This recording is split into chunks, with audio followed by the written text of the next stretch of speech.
Most businesses marketed as passive income will quietly destroy your savings, and most of the businesses that actually built wealth are the ones nobody makes a video about. The boring ones, no aesthetic, no lifestyle branding, nothing to film, and they're surviving at rates most exciting startups never come close to. Laundromats, self-storage, vending routes. Several of these boring categories are still standing above 90% of the time, 5 years later. This is not about passive versus active. It is about which businesses your customer is forced to come back to and which ones only look that way inside a 10-minute video. Call this the passive income illusion. From far away, it looks like water. Get close, and there's nothing there. Here's what I'm going to show you. First, 6 popular businesses being sold as easy money and the hidden costs you need to understand before starting each one.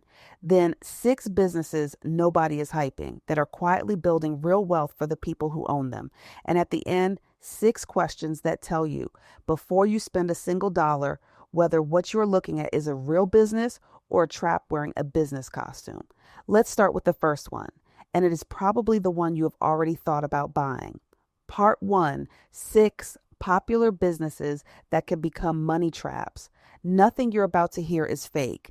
Every one of these can genuinely work. What you'll notice is that each one hides a real cost behind a promise that sounds too clean to be true. 1. Print on demand and e-commerce. Start with a design idea.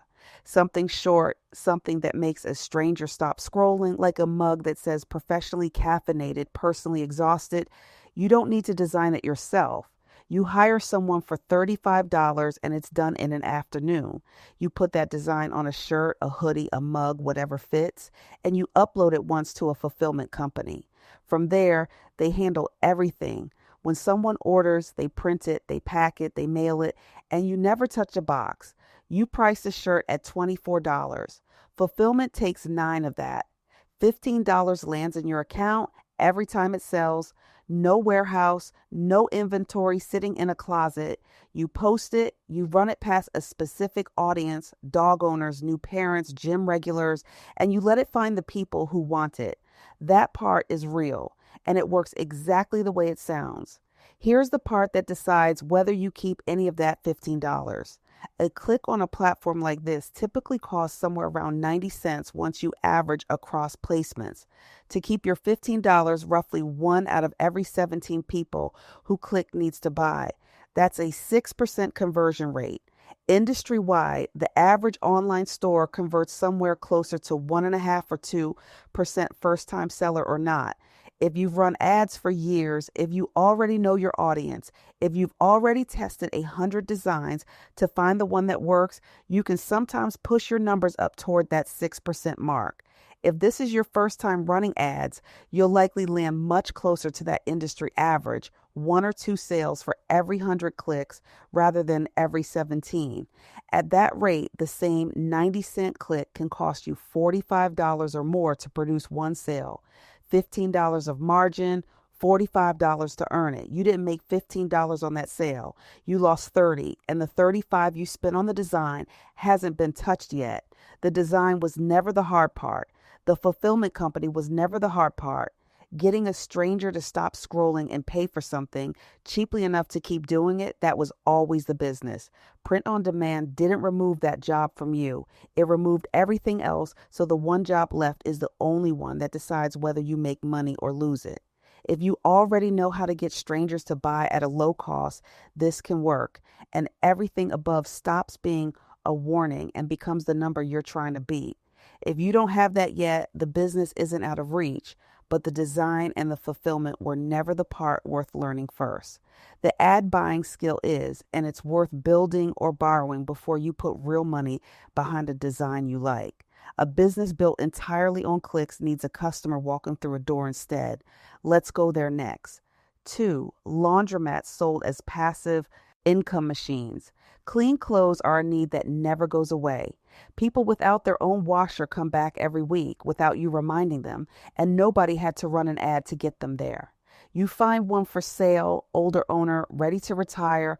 Price feels fair at around $145,000, and the listing shows $3,600 a month in net income after expenses. That price and that income both sit comfortably inside what a smaller, older laundromat commonly sells for. You add card readers so nobody needs quarters. You raise the wash price by a few cents. You add a monthly family pass. The number creeps up. This is a business built on habit, not persuasion. And that habit is exactly why it survives at such a high rate. But the listing's $3,600 a month was never the full picture. Commercial washers and dryers typically run somewhere between $1,000 and $5,000 each to replace, and two of the older machines in this laundromat are going to need replacing this year at around $2,700 a piece. That's $5,400 that never showed up in the seller's numbers. Utilities are climbing too, another $200 a month once you add it up over the year. Put those hidden costs together, and they quietly erase close to $8,000 from your annual profit. That's roughly 18% of what the listing promised you, gone before you noticed it was missing. A laundromat can produce real, dependable revenue, but the lease terms, the age of the equipment, and the replacement budget are what separate a laundromat that pays you from one that quietly pays for itself out of your pocket every year.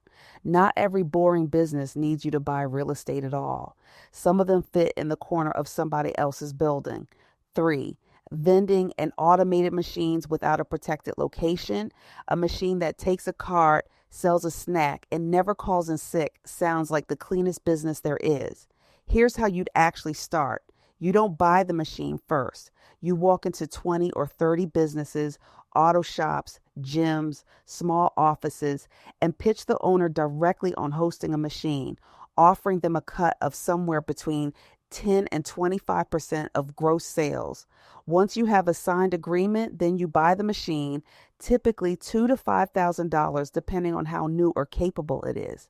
Say you land a decent spot and buy one machine for around $2,800. It brings in something like $350 a month in sales, which sits squarely within what a decent location typically generates. Once you count the location owner's cut, restocking, fuel, and the odd repair, industry data on vending routes puts real net profit at around a quarter to a third of what the machine brings in. On $350 a month, that's roughly $105 landing in your pocket. One machine barely moves the needle, so the real path is adding more. You keep pitching locations, and maybe 3 out of every 10 conversations turn into a placement. By month 12, you've built up to 5 machines across different sites, $14,000 invested in total. Combined, they're bringing in around $1,750 a month in gross sales, and after all the same costs, about $525 a month in your pocket. At that run rate, it still takes just over 2 years to earn back what you put in, not the handful of months the pitch implies, and that's the average across 5 machines, not any single one of them. Some locations will underperform from the start, foot traffic weaker than you guessed, or a location owner who renegotiates the commission upward once they see the machine doing well. When that happens, the fix isn't fighting to keep a bad spot. It's moving the machine somewhere better and treating the agreement, not the equipment, as the thing you're actually protecting. The machine was never the business. The agreement over the location was. 4. Equipment rental presented as hands-off. Drones, home theater kits, air purifiers. One asset that gets rented out again and again sounds like money that makes itself. Here's how you'd start. You buy one decent camera drone suited for weddings and events, close to $1,800, and list it on a rental platform at around $70 or $5 a day. Month 1, you land 8 rental days, $600 gross. Once you subtract cleaning, insurance, and delivery, you're left with around $350. Once bookings prove out, you add a second and third drone, sharing some of the same insurance and delivery logistics across all 3 rather than duplicating every cost. By month 12, you've got 3 drones, $5,400 invested total, and between them, you're landing around 20 rental days a month, $1,500 gross. After costs, that's about $900 a month net. Better, but still fragile.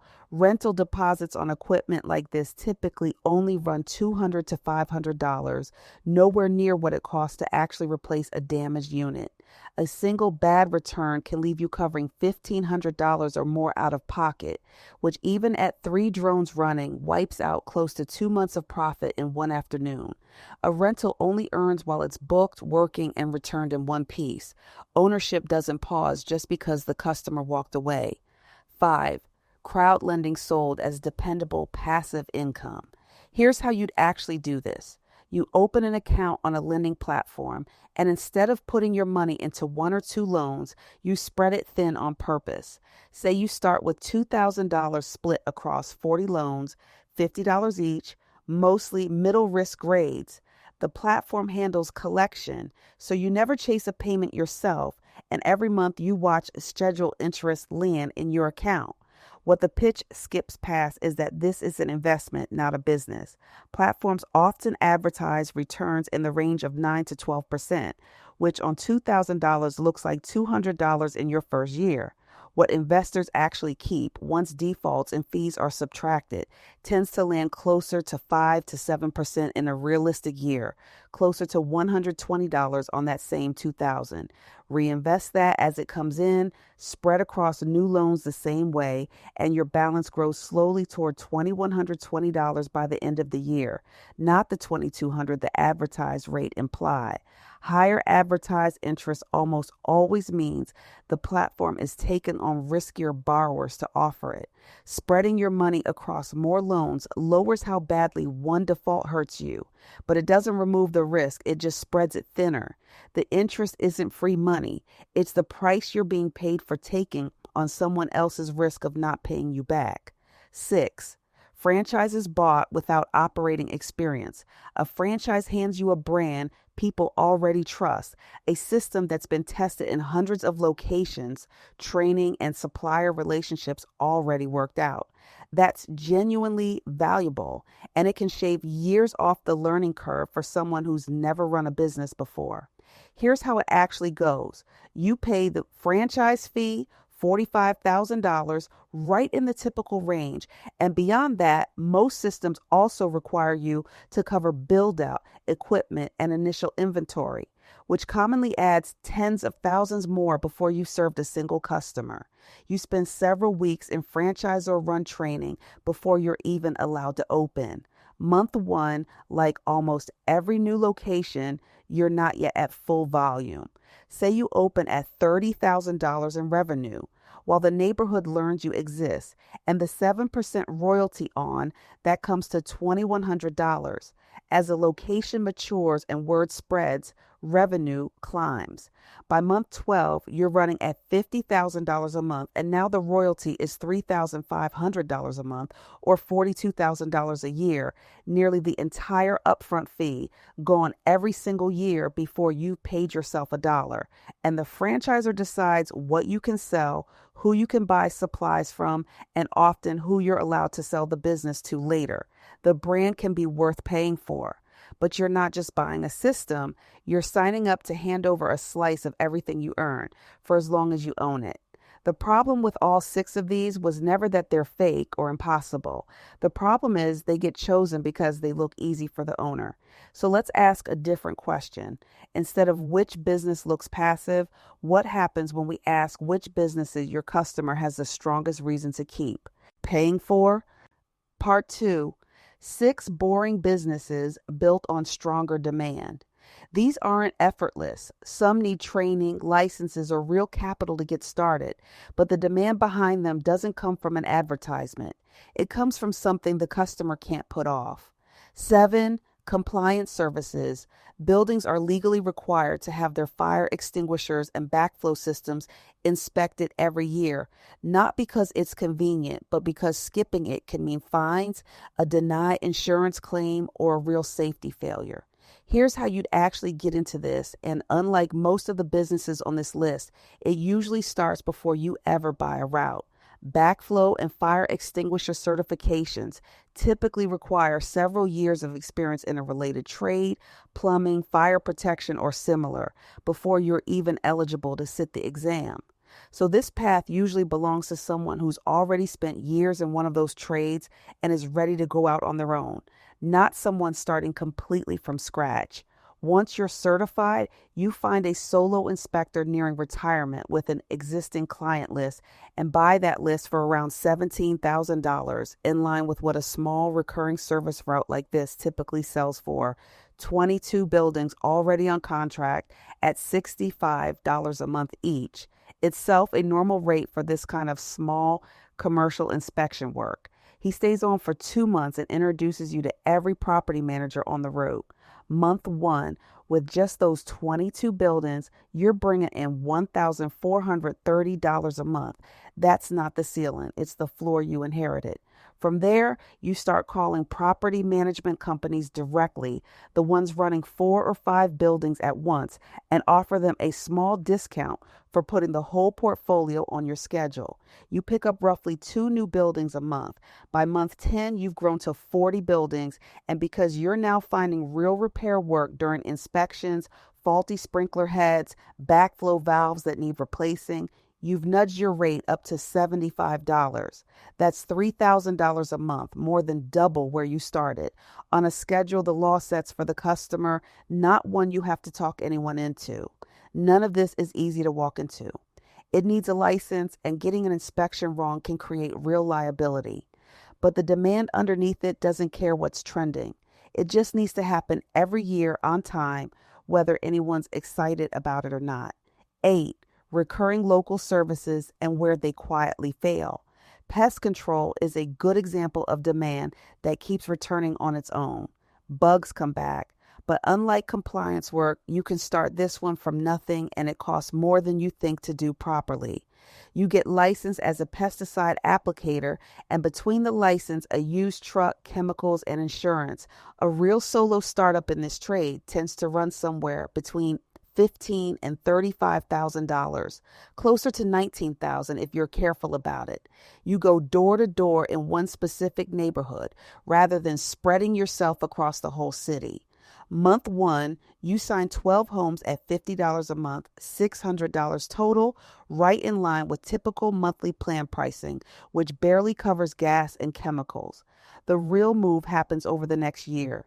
Because you stayed in one dense neighborhood instead of chasing customers across town, your drive time between stops drops to almost nothing, and word starts moving between neighbors who see your truck every month. Most solo operators in this business reach real profitability somewhere around month 6 to month 9, once they cross 75 to 100 regular customers. By month 12, you're servicing 85 homes at $54 a month, $4,590, and one technician, you, can still run the entire route without help. Now here's the contrast that matters. A landscaping business can look identical on paper, same homes, same monthly fee, same route. But landscaping tends to lose close to 30% of its customers every year because there's nothing holding the relationship in place beyond habit. A neighbor's teenager offers to mow the lawn for less, and the customer leaves without a second thought. If you build 85 landscaping customers instead, you'd need to resell around 26 of them again every single year just to stay where you already were. Pest control holds tighter because most people don't want to manage the chemicals or the schedule themselves. Monthly billing isn't what protects a business. Whether the customer has a real reason to stay is what protects it. 9. Emergency maintenance. A restaurant's walk-in cooler failing on a Friday night is expensive in a way that has nothing to do with the repair bill itself. Every hour it sits broken is an hour of spoiling inventory, easily $600 an hour once you count the food and the lost service. To do this yourself, you need real technical skill, either from a trade background already or from 3 to 5 years apprenticing under a licensed refrigeration technician, which is a real barrier, not a footnote. An accelerated trade school path can shorten that, typically running $8,000 to $15,000, but it still takes real time before you're certified to handle refrigerant on your own. Once you're certified, you buy a used service van and tools for around $9,000 and start calling small restaurants and grocers directly, offering a maintenance contract that guarantees priority response when something breaks. Month one, only 3 sign up at $75 a month, $225, plus 2 emergency callouts that month at $150 for $525 total. Thin, but it's a start. What grows this is reputation, and restaurant owners talk to each other constantly. By month 12, you've built 22 maintenance contracts, $1,650 a month on its own, plus around 15 emergency callouts a month averaging $180 each, another $2,700. $4,350 a month built entirely on being the person who shows up before the food spoils. 10. Sticky professional services. Bookkeeping keeps its customers for a different reason than habit. Once someone understands your books, your history, your filings, starting that education over with someone new is its own real cost. You buy an existing bookkeeper's client list for around $37,000, close to what these small practices typically sell for once you account for their recurring revenue. 12 clients already paying $325 a month, right in the normal range for small business bookkeeping. The seller stays on for 3 months to hand over the relationships properly. Month one, with just those 12 clients, you're at $3,900 a month. From there, you use accounting software to handle reconciliation faster than a solo bookkeeper normally could, freeing up time to take on new clients without hiring anyone. And you build a referral relationship with a local accountant who doesn't want to handle monthly bookkeeping herself.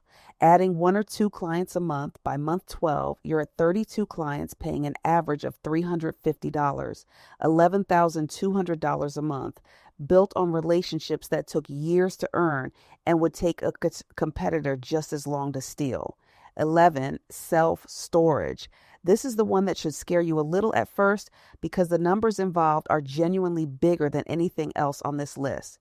People rarely move their stored belongings out the moment they meant to, and that single habit is what makes storage so durable. You don't need to buy land outright to get in.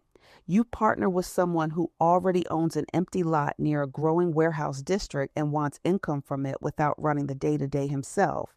A facility this size, 40 units, typically costs somewhere around $300,000 to build, based on what similar small facilities run per unit today. You fund 22% of that construction cost, around $66,000, and take over all leasing, software, and tenant management.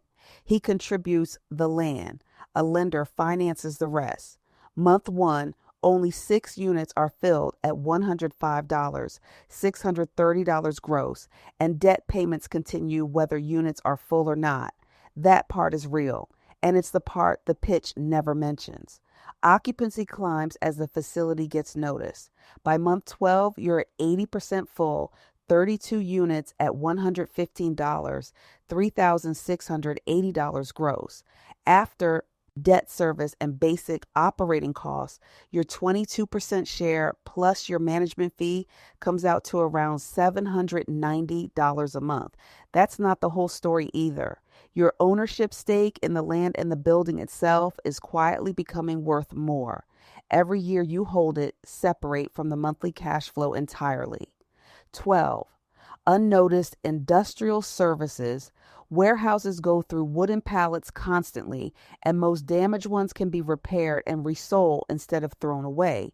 You rent a small yard, buy a forklift and basic repair tools for around $14,000, and start calling local warehouses directly, offering to haul away their damaged pallets for free since it saves them a disposal fee they'd otherwise pay. Month one, 2 warehouses agree. You collect 150 pallets, repair 100 of them at $1.50 each in materials, and resell them at $8 a piece, right around what a repaired pallet actually fetches in today's market. That's $650 in margin before you count fuel for hauling, basic insurance, and space to store what you collect. Once those are covered, month one nets you closer to $350 on a business almost nobody wants to enter because it isn't glamorous, which is exactly why the competition stays thin. As word moves between warehouse managers in the same industrial park, you add three more accounts, and when your free collections aren't enough to keep up with buyer demand, you start purchasing additional damaged pallets from a scrapyard for a couple dollars each. By month 12, you're moving 800 pallets a month. The margin on paper runs to $5,200, but a real yard lease, insurance, and the fuel to keep collecting at that volume now costs more too. After all of it, you're netting somewhere around $3,700 a month in a business you'll rarely see anyone film a video about. 12 real businesses, and the line between a good outcome and a bad one in any of them comes down to the same handful of things. So, how do you actually tell before you spend anything which side of that line a business sits on? So, let's now look at how to tell them apart. 6 filters, and you can run any business idea through all of them before spending a dollar. 1. What forces the customer to come back? Habit, necessity, a legal requirement, or a contract beats a customer who only showed up because of an ad. 2. How easily can the customer leave? If switching costs them nothing, your revenue was never really yours to depend on. 3. What protects this business from being copied next month? A location, a license, a route, a relationship, something a stranger can't replicate with a laptop and a weekend. 4. What does the advertised profit leave out? Repairs, replacement equipment, insurance, refunds, your own labor. If a number looks suspiciously clean, it's usually because something was left off it. 5. Can it run without you? If the customers belong to you personally rather than to the business, you don't own a business. You own a job that happens to have your name on the sign. 6. Do you actually understand this industry, or are you relying entirely on what the seller told you? Knowing the questions is one thing. Here's what to actually do with them. Pick one category that fits your city and your skills, not the one with the best video about it. Talk to real operators before you trust another promise. Ask them what breaks, what they wish they'd known, why they're selling. Calculate the real number yourself. Start from what's left after every expense, not the number on the listing. And if you can, find a way to learn the business before you own it. Work in it first. Partner with someone who already runs one. Start with one small route before buying the big version. At the start, we talked about a mug with a joke printed on it and $15 that looked like it was already yours the moment someone clicked buy. That $15 was never free. Somebody had to earn it, either through a skill you already had or a lesson you were about to pay for. The businesses that get filmed and hyped are usually built around the owner's fantasy of doing less. The businesses that quietly build wealth are built around the customer's reason for coming back, whether anyone ever makes a video about it or not. Don't go looking for a business that pays you while you sleep. Go looking for one your customers still need the moment they wake up. Which of these 12 surprised you the most, and which one would you actually look into first? Tell me in the comments.